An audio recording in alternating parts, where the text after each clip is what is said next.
Je m'appelle Gwen Lawen Le Gouil, je suis grand reporter et j'ai réalisé pour Arte un documentaire qui s'intitule Rohingya, la mécanique du crime. C'est tout un peuple qui fuit à travers forêts et collines. Des Rohingyas. Des musulmans indésirables dans un pays à majorité bouddhiste. L'idée de départ, c'était d'essayer de raconter un fait de nettoyage ethnique qui concerne des centaines de milliers de personnes, qui est très loin de nous, comme un fait divers. Alors aujourd'hui, il reste, on ne sait pas exactement, mais quelques dizaines de milliers de Rohingyas en Birmanie. Ce sont ceux qui n'ont pas pu fuir, ceux qui, au moment de l'exode final de 2017, se sont retrouvés coincés dans des nasses entre différentes factions militaires. Donc ceux-là ont dû rester dans leur village, ou ont dû rester en tout cas sur le territoire birman.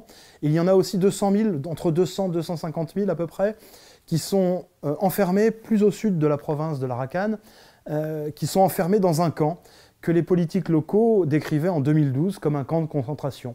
Alors l'un des moments les plus forts ou les plus marquants de ce tournage, c'était peut-être au tout début de l'exode, puisque j'étais un des premiers journalistes étrangers à être présent sur place au tout début septembre 2017, quand le Bangladesh a ouvert ses frontières pour laisser ce flot de réfugiés venir se protéger, se cacher sur son territoire.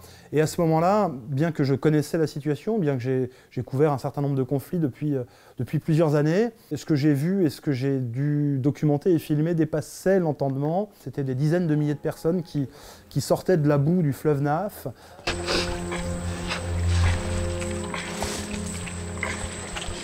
Pour essayer de sauver leur vie. Donc c'était des gens qui, depuis des jours, erraient en Birmanie pour essayer de sauver leur peau, qui pour beaucoup avaient été victimes de violences, qui avaient quasiment tous des proches ou des amis qui avaient été tués ou violés pour les femmes. Voilà, les mots me manquent et les images manquent, puisqu'à ce moment-là, je me suis interdit de filmer beaucoup de choses, tellement c'était difficile de retranscrire, même en images, la réalité de cet exode.